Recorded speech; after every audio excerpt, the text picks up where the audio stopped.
Dear students, இந்த வீடியோவானது தமிழ்நாடு சமச்சீர் கல்வி 10வது வகுப்பு மாணவர்களுக்கான வீடியோ.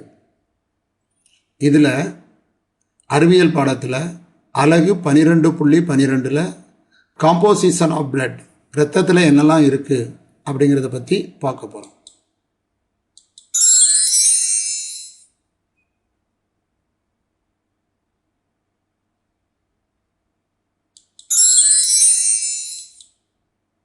Composition of blood. முதல்ல ஒரு அவுட்லுக் ஒன்று பார்த்துக்கிடுவோம். அதாவது இது பிளட்டுன்னு வச்சுக்கோங்களேன். பிளட்டு வந்து ஒரு பாயாசம் மாதிரி.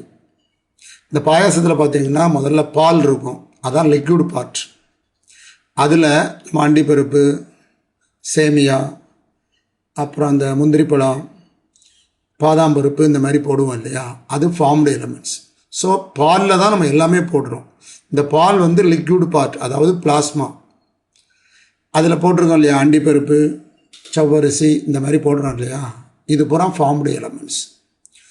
இந்த பிளாஸ்மா வந்து லிக்விட் பார்ட். இதில் வந்து அமினோ ஆசிட் இருக்கலாம், நியூட்ரியன்ஸ், உணவுப் பொருள், புரோட்டீன், நைட்ரோஜினஸ் வேஸ்ட், எலக்ட்ரோலைட்ஸ் இருக்கலாம், கேஸஸ், இதெல்லாம் பிளாஸ்மாவில் இருக்கலாம். இந்த ஃபார்ம்டு எலிமெண்ட்ஸ் வந்து பிளட் செல்ஸு சொல்கிறாங்க. எரித்ரோசைட், இது ஆர்பிசின்னு சொல்லலாம். பிளேட்லெட்ஸ், இரத்த தட்டுக்கள், த்ராம்போசைட்னு சொல்லுவாங்க. லியூகோசைட் வந்து ஒயிட் பிளட் கார்பஸ்கல்ஸ். இதில் இந்த லியூகோசைட் ஒயிட் பிளட் கார்பஸ்கல்ஸில் ரெண்டாக பிரிக்கிறாங்க. ஒன்று கிரானுலோசைட், இன்னொன்று ஏ கிரானுலோசைட். கிரானுலோசைட்னா இந்த செல்களோட சைட்டோபிளாசத்தில் கிரானியூல்ஸ் இருக்கும். கிரானியூல்ஸ்னால் சின்ன சின்ன துகள்கள் இருக்கும். ஏ கிரானியூல்ஸ்னால் அந்த சைட்டோபிளாசத்தில் துகள்கள் இருக்காது. கிரானுலோசைட்ஸை மூணாக பிரிக்கலாம்: நியூட்ரோஃபில், பேசோஃபில், ஈசினோஃபில். ஏ கிரானுலோசைட்டை லிம்போசைட்ஸ், மோனோசைட்ஸ். இதுக்கப்புறம் ஃபங்க்ஷன்ஸ் ஆஃப் பிளட், இதை படிச்சிங்கன்னா அந்த பாடம் என்ன செஞ்சது, முடிஞ்சது. அடுத்து பாருங்கள்.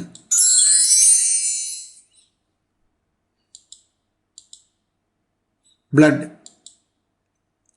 Blood is the main circulatory medium in human body. மனித உடலில் உள்ள சுற்றோட்டத்தின் முக்கிய ஊடகம். நம்ம உடம்புல உள்ள ஒரு மிக மிக முக்கியமான ஒரு மீடியம் என்னது, பிளட். மீடியம்னா ஊடகம்னு சொல்லுவோம். பொருளானது ஒரு இடத்துலேருந்து இன்னொரு இடத்துக்கு போகணும்னா அந்த ஊடகத்தின் வழியாக தான் போக முடியும். It is a fluid connective tissue. ஃப்ளூயிடுனா லிக்விடு. கனெக்டிவ் டிஷ்யூனா என்னென்னா, நம்ம உடம்புல 6 வகையான டிஷ்யூஸ் இருக்குது. இந்த 6 வகையான டிஷ்யூஸையும் இணைக்கிறது எது, பிளட்டு தான். இப்போ நம்ம ரோடு தான் எல்லா ஊரையும் இணைக்கணும், அப்படி தானே? எல்லா ஊரையும் இணைக்கிறது ரோடு. அது மாதிரி வந்து இந்த பிளட்டானது ஒரு கனெக்டிவ் டிஷ்யூ. நம்ம உடம்புல உள்ள 6 வகையான டிஷ்யூவை இணைக்கிறது இதுதான். It is red in colour. இது சிவப்பு நிறத்தில் காணப்படுகிறது. Components of blood. இப்போ இந்த படத்தில் பாருங்கள், இது ஒரு டெஸ்ட் டியூப். இந்த டெஸ்ட் டியூப்பில் பிளட்டை பிடிச்சி வச்சுருக்கோம். இதை சென்ட்ரிஃபியூஜ் பண்ணிங்கன்னா, சென்ட்ரிஃபியூஜ்னால் ஒரு மிஷினில் கொடுத்து நம்ம அதை வேகமாக சுற்றுவாங்க. இந்த டெஸ்ட் டியூப் அப்படி சுற்றும் போது சில ஃபார்ம்டு எலமெண்ட்ஸ் அடியில் போய் படிஞ்சிருது. இந்த ஃபார்ம்டு எலமெண்ட்ஸ் வந்து 45% இருக்குது. ஃபார்ம்டு எலமெண்ட்ஸுங்கிறது பிளட் செல்ஸ். இந்த பிளாஸ்மாங்கிறது லிக்விட் பார்ட். இந்த லிக்விட் பார்ட் 55% இருக்குது. இந்த ஃபார்ம்டு எலமெண்ட்ஸ் 45% இருக்குது. இந்த blood consist of 2 main components. இதெல்லாம் இருக்குது. பிளாஸ்மாங்கிறது லிக்விட் பார்ட், அது வந்து 55% இருக்குது. ஃபார்ம்டு எலமெண்ட்ஸுங்கிறது ஆர்பிசி, டபிள்யூபிசி, பிளட் பிளேட்லெட்ஸ், இது 3 சேர்ந்தது. இது 45% இருக்குது. The fluid, plasma and the formed elements. Formed elements blood cells. Blood cells are found suspended in the plasma. Plasmaங்கிற திரவத்தில் இந்த blood cellsலாம் அப்படியே மிதக்குது. ஃபஸ்ட்டு பிளாஸ்மா பற்றி பார்க்க போகிறோம். It is a fluid component of blood. இரத்தத்தினுடைய திரவ பகுதி இது. நான் ஏற்கனவே சொல்லியிருக்கேன், பாயாசத்தில் இந்த பால் தான் திரவ பகுதி. அந்த பாலில் தான் எல்லாம் மிதந்துட்டுருக்கு. அது மாதிரி பிளாஸ்மாவில் தான் எல்லா பொருளும் மிதக்குது. It is slightly alkaline. இது வந்து சிறிதளவு காரத்தன்மை உடையது. It constitutes about 55% of blood. இரத்தத்தில் 55% பிளாஸ்மா தான். It contains non-cellular substance. Non-cellular substanceனா உயிரற்ற செல் பொருட்கள் உள்ளன. இப்போ உங்களுக்கு விளக்கமாக சொல்கிறாங்க கேளுங்க. இப்போ அந்த பிளட்டில் வந்து WBC இருக்குது, RBC இருக்குது, பிளேட்லெட்ஸ் இருக்குது. இதுக்கெல்லாம் உயிர் உண்டு. அதாவது இதெல்லாம் உயிர் உள்ளவைகள். இந்த உயிரற்றவை எதெல்லாம்னா ஆர்கானிக் சப்ஸ்டன்சஸ். இதெல்லாம் ஆர்கானிக் சப்ஸ்டன்ஸ்னால் carbon containing compounds, carbon containing substances. எது வேறு என்ன இருக்குது? புரோட்டீன் இருக்குது, glucose, urea, enzymes, hormones, vitamins and minerals are present in the plasma. இது தனியாக 2 மார்க் கேள்வியில் கேட்கலாம். பிளாஸ்மாவில் இருக்கக்கூடிய ஆர்கானிக் சப்ஸ்டன்ஸ் எதெல்லாம்? Proteins, glucose, urea, enzyme, hormone, vitamins and minerals are present in the plasma. அடுத்து ஃபார்ம்டு எலமெண்ட்ஸ் பற்றி படிக்க போகிறோம். Blood cells. They are of 3 types. இதில் 3 வகை இருக்குது. ஒன்று ரெட் பிளட் கார்பசல்ஸ் அல்லது ஆர்பிசி. இதுக்கு இன்னொரு பேர் எரித்ரோசைட்ஸ். ரெண்டாவது ஒயிட் பிளட் கார்பசல்ஸ் WBC. இன்னொரு பேர் லியூகோசைட்ஸ். பிளட் பிளேட்லெட்ஸ் இன்னொரு பேர் த்ராம்போசைட்ஸ். இது என்னென்ன வேலை செய்யுதுங்கிறத சிம்பிளாக சொல்லிடுறேன் கேட்டுக்கோங்க. இந்த ஆர்பிசி என்ன செய்யும்னா கேசியஸ் டிரான்ஸ்போர்ட், அதாவது லங்ஸிலிருந்து ஆக்சிஜனை கொண்டு போய் டிஷ்யூஸ்க்கு கொடுக்கும். டிஷ்யூவில் உள்ள கார்பன் டை ஆக்சைடை பழையபடி எடுத்துக்கொண்டு வந்து லங்ஸுக்கு கொண்டு வரும். இதுதான் இந்த ஆர்பிசியோட வேலை. WBCயோட வேலை என்னென்னா they are the soldiers of our body. ஒரு நாட்டுக்கு இராணுவம் எந்த அளவு முக்கியமோ அந்த அளவு நம்ம உடம்புக்கு WBC வேணும். பிளட் பிளேட்லெட்ஸ் அல்லது த்ராம்போசைட் இது என்ன வேலைன்னா they play a major role in blood clotting. இரத்தம் உறைவதற்கு இது மிக மிக அவசியமானது. இப்போ நம்ம ஆர்பிசி பற்றி பார்க்க போகிறோம். இதுதான் RBC. They are the most abundant cells in human body. நம்ம உடம்புல வந்து அதிக அளவு காணப்படக்கூடிய செல் வந்து ஆர்பிசி தான். RPCs are formed in the phone மேரோ. RBC வந்து போன் மேரோவில் உருவாகுது. போன் மேரோங்கிறது நம்ம வந்து எலும்பு மஜ்ஜைன்னு சொல்லுவோம். இப்போ அந்த எலும்பு இருக்கு இல்லையா, எலும்புக்கு உள்ளே இருக்கும்ல ஒரு பொருள், அதான் எலும்பு மஜ்ஜை. அதில் இது உருவாகுது. They are biconcave and disk shape. இந்த இருக்குது பாருங்கள். பைகான்கேவ்னா 2 பக்கமும் உள்ளே குளிஞ்சிருக்கும். இந்த குளிஞ்சு இது ஒரு சைடு குளிஞ்சிருக்கு, இதே மாதிரி தான் இன்னொரு சைடு இருக்கும். டிஸ்க்னா அது ஒரு தட்டு மாதிரி இருக்குது. இந்த இருக்கு இல்லையா, இந்த ஷேப்பு தான் disk shaped. They are red in color due to the presence of a respiratory pigment hemoglobin. இந்த ஹீமோகுளோபின் ஒரு சுவாச நிறமி இருக்கிறதுனால இது வந்து சிவப்பு நிறத்தில் காணப்படுகிறது. Matured mammalian RBCs do not have cell organelles and nucleus. இது வந்து வளர்ச்சி அடைஞ்ச ஆர்பிசியில் நியூக்ளியஸ் கிடையாது, செல் ஆர்கனலும் கிடையாது. செல் ஆர்கனலுங்கும் போது நீங்கள் இந்த மைட்டோகாண்ட்ரியா, எண்டோபிளாஸ்மிக் ரெட்டிகுலம், ரிபோசோம்ஸ் இதெல்லாம் செல் ஆர்கனல்ஸ். இதெல்லாம் வந்து மெச்சூர்டு மெமாலியன் ஆர்பிசியில் கிடையாது. Their life span is about 120 days. இதனுடைய வாழ்நாள் மொத்தம் 120 நாள். 120 நாள் முடிஞ்ச பிறகு இது அழிஞ்சு போயிடும். They transport oxygen from lungs to tissues. இது லங்ஸில் இருந்து ஆக்சிஜனை எடுத்துகிட்டு வந்து டிஷ்யூஸ்க்கு கொடுக்கும். அதே மாதிரி டிஷ்யூவில் உள்ள கார்பன் டை ஆக்சைடை பழையபடி லங்ஸுக்கு எடுத்துகிட்டு போகும். அப்புறம் ஒயிட் பிளட் கார்பசல்ஸை பார்க்க போகிறோம். இதுக்கு இன்னொரு பேர் லியூகோசைட்ஸ். They are colourless. இதுக்கு கலர் கிடையாது. They do not have haemoglobin. இதுக்கு ஹீமோகுளோபின் கிடையாது. They are nucleated. இதுக்கு நியூக்ளியஸ் உண்டு. They are found in the phone மேரோ. இது போன் மேரோ எலும்பு மஜ்ஜையில் இருக்கும். ஸ்பிளீன்னா மண்ணீரல், அந்த மண்ணீரலில் இருக்கும். தைமஸ் என்பது ஒரு வகையான கிளாண்ட், அதில் இருக்கும். லிம்ப் நோட்ஸில் இருக்கும். லிம்ப் நோட்ஸ்னால் நிணநீர் முடிச்சுன்னு சொல்லுவோம். They are capable of amoeboid movement. இது அமிபா போன்று நகர்ந்து செல்லும் ஆற்றல் உடையது. இந்த படத்தை பாருங்கள். இது வந்து நம்ம உடம்பில் வயிற்று பகுதியில் காணப்படக்கூடிய மண்ணீரல். இது எலும்பு. இந்த எலும்புக்கு உள்ளே இருக்கக்கூடியது போன் மேரோ. இது தைமஸ்ங்கிறது மார்பு பகுதியில் இருக்கக்கூடிய ஒரு கிளாண்டு. அதுக்கப்புறம் லிம்ப் நோட்ஸ் இந்த இருக்கு இல்லையா, கழுத்து. அதாவது நம்ம உடம்புல ரத்தமும் இரத்த குழாய் வழியாக சுற்றி வரும். அது மாதிரி லிம்ப்னு ஒரு திரவம் இருக்குது, நிணநீர் திரவம். அதுவும் பெரும்பாலான இடங்களில் இரத்த குழாய்க்கு இணையாக சுற்றி வரும். இதில் இரத்த குழாய் ஒரே சீராக இருக்கும். பட் இந்த லிம்ப் இருக்குது பார்த்தீங்களா, இது சில இடத்துல சின்னதாக இருக்கும், சில இடத்துல பெருசாக இருக்கும். இந்த பெருசாக இருக்கிறது தான் லிம்ப் நோட்ஸ். இது ஏன் பெருசாக இருக்குன்னா, இந்த இடத்துல நிறைய ஒயிட் பிளட் செல்ஸ் இருக்கும். அது என்ன செய்யும்னா, அது வழியாக வரக்கூடிய பாக்டீரியாவையும் நுண்கிருமிகளையும் என்ன செய்யும், என்கல்ஃப்னா விழுங்கிடும். இந்த லிம்ப் நோட்ஸ் அதான் இருக்குது. அதாவது நம்ம உடம்ப முக்கியமான இடங்களில் வரக்கூடிய அந்த பாக்டீரியா இதெல்லாம் என்ன செய்யணும், என்கல்ஃப் பண்ண விழுங்கி நம்ம உடம்பை பாதுகாக்கிறதுக்காக தான் இந்த லிம்ப் நோட்ஸ் இருக்குது.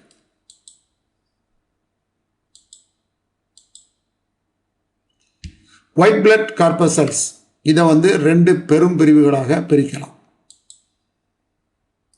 ஒன்று கிரானுலோசைட், இன்னொன்று ஏ கிரானுலோசைட். கிரானுலோசைட்னா அந்த மூணையும் பாருங்க தெரியும். கிரானுலோசைட் நியூட்ரோஃபில், ஈஸ்னோஃபில், பேசோஃபில் அப்படின்னு 3 இருக்குது. இதோடைய சைட்டோபிளாசத்தில் பார்த்தோன்னா அந்த புள்ளியாக கிரானியூல்ஸ் இருக்கும். இப்போ இதுலேயும் கிரானியூல்ஸ் இருக்குது, இதுலேயும் புள்ளியாக பார்த்தீங்கன்னா கிரானியூல்ஸ் இருக்குது. இந்த பேசோஃபில்லையும் கிரானியூல்ஸ் இருக்குது. இப்படி சைட்டோபிளாசத்தில் கிரானியூல்ஸ் இருந்தால் அதுக்கு கிரானுலோசைட்டுன்னு பேர். ஏனாலே இல்லைன்னு அர்த்தம், ஆப்சன்னு அர்த்தம். ஏ கிரானுலோசைட். இதில் சைட்டோபிளாசத்தில் பாருங்கள் இந்த புள்ளியாக என்ன இல்லை, கிரானியூல்ஸ் இல்லை. அப்போ கிரானுலோசைட்டில் 3 இருக்குது, நியூட்ரோஃபில், ஈசினோஃபில், பேசோஃபில். ஏ கிரானுலோசைட்டில் மோனோசைட் இருக்குது, லிம்போசைட் இருக்குது. இது 5ஐயும் பற்றி நம்ம இப்போ தனித்தனியாக என்ன செய்ய போகிறோம், படிக்க போகிறோம்.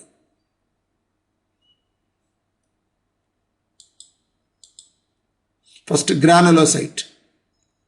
They contain granules in their cytoplasm.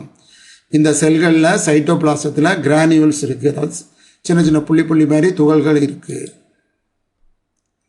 Their nucleus is irregular or lobed. இதனுடைய நியூக்ளியஸ் ஒழுங்கற்றவை, உட்கரு ஒழுங்கற்றவையாக இருக்கும். லோப்டுனா கதுப்புகள் இருக்கும்.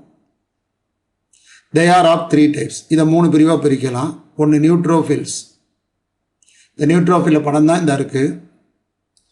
They are large in size. இது மிக பெரியது. They have a 2 to 7 lobed nucleus. இதில் பாருங்கள், இதில் உட்கரு இருக்குது, நியூக்ளியஸ் இருக்குது. இதில் 1, 2, 3 லோப் இருக்குது. பொதுவாக இதில் 2 முதல் 7, இதை மாதிரி இதில் 3 லோப் இருக்குது இல்லையா, அதை மாதிரி 2லேருந்து 7 லோப் வரை இதில் இருக்கலாம். They form 60% to 65% of total leucocytes. வெள்ளை அணுக்களில் 60 முதல் 65% இந்த நியூட்ரோஃபில்ஸ் தான் இருக்குது. இது எக்ஸாம்பிளில் கேட்கலாம். நியூட்ரோஃபில்ஸ் டோட்டல் லியூக்கோசைட்டில் எத்தனை % இருக்குது, 60 முதல் 65% இருக்குது. They increase in numbers during infection and inflammation. இன்ஃபெக்ஷன்னா நோய் தொற்று ஏற்படும் பொழுதும், இன்ஃப்ளமேஷன்னா உடல் வீக்கம் ஏற்படும் பொழுதும் இதோட நம்பர், நியூட்ரோஃபிலோட நம்பர் இன்க்ரீஸ் ஆகும், எண்ணிக்கை அதிகமாகும். அப்புறம் ஈசினோஃபில்ஸ், இதுதான் ஈசினோஃபில்ஸ். They have பைலோப்டு nucleus. இதில் பாருங்கள் தெரியும், பைல்னா 2. இதில் நியூக்ளியஸ் 2 லோப் இருக்குது, 2 கதுப்பாக இருக்கும். இது ஒரு லோப், இது ஒரு lobe. They form 2% to 3% of the total leucocytes. மொத்த வெள்ளை அணுக்களில் 2 முதல் 3% இது இருக்குது. ஒன் வேர்டில் கேட்கலாம். They increase in numbers during allergy and parasitic infection. அலர்ஜினா ஒவ்வாமை. நம்ம ஏதாவது பிடிக்காத ஒன்றை சாப்பிட்டுட்டோம்னா உடம்புல அலர்ஜி வரும், ஒவ்வாமை ஏற்படும். அந்த ஒவ்வாமையின் போதும் பேரசைட்டிக் இன்ஃபெக்ஷன், நோய் தொற்றின் போதும் இதோட எண்ணிக்கை அதிகமாகும். It brings about detoxification of toxins. நம்ம உடம்புல உள்ள நச்சுக்களை பூரா, அதாவது செயலற்று போக வைக்கிறதுக்கு இது பயன்படுகிறது. நச்சுக்களை செயலிழக்க செய்கிறது. அப்புறம் பேசோஃபில், இதுதான் பேசோஃபில். Basophils have lobed nucleus. இதுலேயும் பாருங்கள் லோப், கதுப்பு இருக்கும். இந்த 1, 2, 3 கதுப்பில், உட்கருவில் 3 கதுப்பு இருக்குது. They form 0.5 to 1% of the total leukocytes. Leukocytesல மிக குறைந்த அளவு தான் இது காணப்படுது. இந்த சதவிகிதம் பார்த்துக்கோங்க, 0.5 to 1%. They release chemicals during the process of inflammation. உடல் வீக்கம் ஏற்படும் பொழுது இது வந்து சில கெமிக்கல்ஸ் வேதிப்பொருட்களை ரிலீஸ் பண்ணுது. இந்த வேதிப்பொருட்களை ரிலீஸ் பண்ணி உடம்பை நம்ம என்ன செய்கிறது, பாதுகாக்கிறது.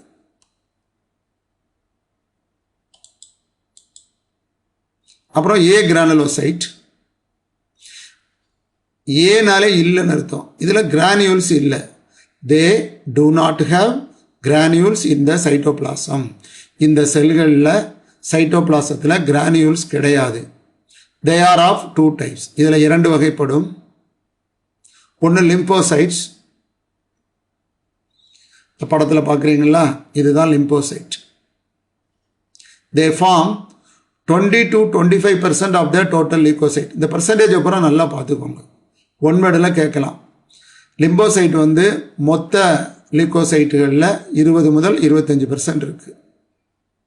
They produce antibodies during bacterial and viral infection. ஆன்டிபாடிஸ்னால் எதிர்பொருட்கள். நம்ம உடம்புல பாக்டீரியா நுழைஞ்சாலோ அல்லது வைரஸ் நுழைந்தாலோ அதை எதிர்ப்பதற்காக எதிர்பொருட்களை இவை உருவாக்குகின்றன. அப்புறம் மோனோசைட். இதுதான் monoxide.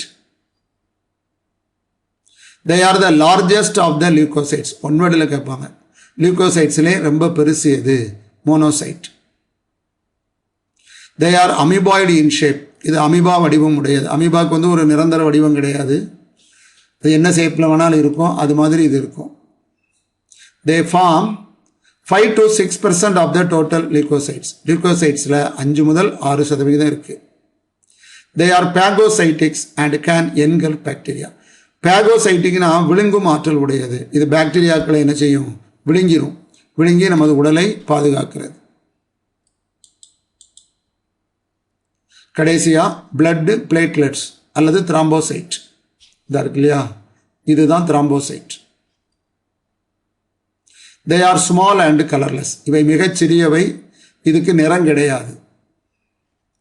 They do not have nucleus. இதுக்கு உட்கருவும் கிடையாது. There are about 2,50,000 to 4 lakhs platelets per cubic millimeter of blood. Cubic millimeterனா 1 millimetre நீளம், 1 மில்லிமீட்டர் அகலம், 1 மில்லிமீட்டர் உயரம் உள்ள ஒரு டப்பா இருக்குன்னு வச்சுக்கோங்க. 1 மில்லிமீட்டர் நீளம், 1 மில்லிமீட்டர் அகலம், 1 மில்லிமீட்டர் உயரம் உள்ள ஒரு டப்பாவில் 2,50,000 முதல் 4 லட்சம் வரை இது இருக்கும். இதோட எண்ணிக்கை. இதோட லைஃப் ஸ்பேன், வாழ்நாள் வந்து 8 முதல் 10 நாட்கள்.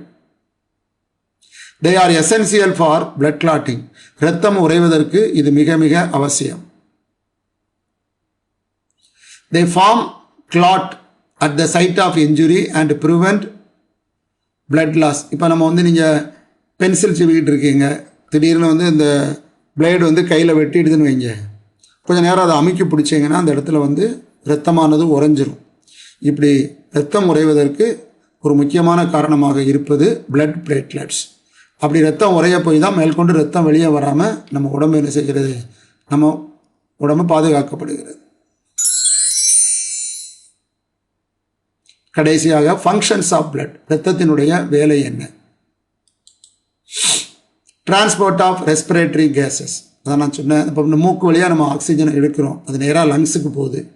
லங்ஸில் இருந்து அந்த ஆக்சிஜன் டிஷ்யூஸுக்கு போகுது, செல்களுக்கு போகுதுன்னு வச்சுக்கிடுவோமே. இந்த செல்லில் வந்து ஆக்சிஜன் ஆனது உணவுப் பொருளோடு சேர்ந்து எரிக்கப்பட்டு கார்பன் டை ஆக்சைடு உருவாகிறது. இந்த கார்பன் டை ஆக்சைடை செல்லிலிருந்து பழையபடி லங்ஸுக்கு கொண்டு வருது, இதோட வேலை. Transport of digested food materials to different body cells. இப்போ நம்ம சாப்பிட்றோம் இல்லையா, சாப்பிடும்போது சாப்பிட்ட உணவானது ஸ்டொமக், வயிறு, அதுக்கு அடுத்தால் இருக்கக்கூடிய டியோடினம், முன் சிறுகுடல், இது ரெண்டுலேயும் டைஜஸ்ட் ஆகிரும். சிறுகுடல்லையும் கொஞ்சம் டைஜஷன் நடக்கும். இந்த டைஜஷன் முடிஞ்ச பிறகு இந்த சிறுகுடலில் ஸ்மால் ஃபிங்கர் லைக் ப்ரொஜெக்ஷன்ஸ் இருக்கும், வில்லைன்னு சொல்லுவோம். அந்த வில்லை மூலமாக இந்த உணவுப் பொருளானது உறிஞ்சப்பட்டு ஹெப்பாட்டிக் போர்ட்டல் வெயின் அப்படின்னு ஒரு வெயின் இருக்குது. அதன் மூலமாக ஹெப்பாட்டோனாலே லிவர்னு அர்த்தம், லிவரில் போய் ஸ்டோர் ஆகிரும். இப்போ நம்ம உடம்போட ரேஷன் கடை வந்து லிவர் தான். இந்த லிவரில் இருந்து உடம்போட எல்லா பகுதிக்கும் இது எடுத்து செல்லப்படும். இப்படி எடுத்துகிட்டு போகிறது இந்த பிளட்டு தான். Transport of hormones. இப்போ பிட்யூட்டரி கிளாண்ட் இருக்குது, அது மூளைக்கு அடியில் இருக்குது. அதுலேருந்து ஒரு ஹார்மோன் செக்ரீட் ஆகுது. இந்த ஹார்மோனை அதனுடைய டார்கெட் பாயிண்ட், இப்போ தைராய்டு கிளாண்டோ, பேராதைராய்டு கிளாண்டு, அட்ரீனல் கிளாண்ட், இந்த மாதிரி எல்லா கிளாண்டுக்கும் எடுத்துகிட்டு போகிறது பிளட்டு தான். அதான் transport of hormones. Transport of nitrogenous excretory products like ammonia, urea, uric acid. இதெல்லாம் நம்ம உடம்புல உள்ள கழிவுப் பொருட்கள். இதெல்லாம் ammonia, urea and uric acid. இந்த கழிவுப் பொருள்களையெல்லாம் ரத்தம் தான் எடுத்துகிட்டு போகுது. It is involved in the protection of the body and defence against disease. இந்த பிளட்டில் வந்து WBC இருக்குது இல்லையா, ஒயிட் பிளட் செல்ஸ். இந்த ஒயிட் பிளட் செல்ஸ் தான் நோயிலிருந்து நம்ம என்ன செய்கிறது, பாதுகாக்கிறது. It act as buffer and also helps in regulation of pH and body temperature. அதாவது இந்த பாடி டெம்பரேச்சரை எப்படி ரெகுலேட் பண்ணுதுன்னு நான் சொல்கிறேன். இப்போ நம்ம வந்து வெயிலில் நடந்து போகிறோம், நம்ம சூரிய வெப்பத்தில் நடந்து போகிறோம் சம்மர் நேரத்தில். அப்போ வந்து நம்ம பாடி டெம்பரேச்சர் கூடிரும். அதை குறைக்கிறதுக்காக வேர்வையை உருவாக்கி வேர்வையை வெளியே தள்ளி பாடி டெம்பரேச்சரை குறைக்கும். இப்போ திடீர்னு ஒரு குளிர்காலத்தில் நீங்கள் அருவியில் போய் குளிக்க போகிறீங்கன்னு வச்சுக்கோங்க. அப்படி குளிக்க போகும்போது பாடி டெம்பரேச்சர் குறைஞ்சிரும். அப்போ கை காலெலாம் கிடுக்கிடுன்னு ஆடும்போது ஒர்க் இஸ் டன், வேலை செய்யப்பட்டு அதனால் வெப்பம் உருவாகி அந்த வெப்பத்தை உடம்புனுடைய எல்லா இடத்துக்கும் எடுத்துகிட்டு போகும். ஸோ பாடி டெம்பரேச்சரை மெயின்டைன் பண்ணுறதுல பிளட்டுக்கு வந்து ஒரு முக்கியமான பகுதி. அதுக்கப்புறம் ரெகுலேஷன் ஆஃப் pHனா என்னென்னா, இப்போ பிளட்டு வந்து இந்த பிளாஸ்மா வந்து அல்கலைன் ஃப்ளூயிட், அதாவது காரத்தன்மை உடையது. இப்போ இதில் எப்படி மெயின்டைன் பண்ணுறதுன்னு சொல்கிறாங்க கேளுங்க. செல்லில் சுவாசித்தலின் மூலமாக கார்பன் டை ஆக்சைடு உருவாகும். இந்த கார்பன் டை ஆக்சைடு நீரோடு சேர்ந்து கார்பானிக் ஆசிடாக மாறிடும். செல்லில் இருக்கக்கூடிய இந்த கார்பானிக் ஆசிடை உடனே வந்து பிளட்டுக்கு வந்துடும். அப்போ அந்த கார்பானிக் ஆசிட் பிளட்டில் இருந்தால் பிளட்டு அசிடிக்காக மாறிடும். அதனால் நம்ம உடம்பு என்ன செய்யும்னா, இந்த கார்பானிக் ஆசிடை H+ ஆகவும், அதாவது ஹைட்ரஜன் அயானாகவும், HCO3 அதாவது பைகார்பனேட் அயானாகவும் பிரிச்சிடும். இந்த பைகார்பனேட் அயானை நம்ம உடம்பு பிளட்டு தக்க வச்சுக்கிறோம். இந்த H+ அயான் வந்து யூரின் வழியாக வெளியேறிடும். இப்படியாக pH அளவை அது என்ன செய்கிறது, மெயின்டைன் பண்ணுது. ஒரு பஃபராக செயல்படுகிறது. பஃபர்னா any substance that maintains a constant condition. இந்த pHோட அளவை மாறாமல் பாதுகாக்கு இல்லையா, அதைத்தான் நம்ம பஃபர்னு சொல்கிறோம். It maintains proper water balance in the body. நம்ம உடம்பில் உள்ள நீரின் அளவை என்ன செய்கிறது, பராமரிக்கிறது. இது எப்படின்னா, சிறுநீரகம் நடத்தும் போது நீங்கள் தெளிவாக படிக்கலாம். சிறுநீரகத்தில் வந்து our kidney has millions of nephrons. கிட்னியில் நிறைய நெஃப்ரான் இருக்குது. இந்த நெஃப்ரானில் distal convoluted tubule, collecting tubule இருக்குது. நம்ம உடம்புல வாட்டர் கம்மியாக இருக்குன்னு வச்சுக்கோங்களேன், பிட்யூட்டரியிலேருந்து ADH அப்படின்னு ஒரு ஹார்மோன் உருவாகும். இது நேராக போய் டிஸ்டல் கன்வல்யூட்டட் டியூபியூல்லையும் கலெக்டிங் டியூபியூல்லையும் ஆர்டர் போட்டு மேக்ஸிமம் வாட்டரை உறிஞ்ச வச்சிடும். அதனால் நம்ம உடம்புல உள்ள வாட்டர் பேலன்ஸை மெயின்டைன் பண்ணுறது எது, இந்த பிளட்டு தான். Thank you viewers. Please subscribe our channel Sivasakthi Annamalai. Subscription free தான். நீங்கள் அந்த சப்ஸ்கிரைபுங்கிற பட்டனை அமைக்கி எங்களுக்கு சப்போர்ட் பண்ணுங்கள். அப்போ தான் இது போன்ற நிறைய வீடியோக்கள் போடுவதற்கு ரொம்ப ஹெல்ப்ஃபுல்லாக இருக்கும். Thank you viewers.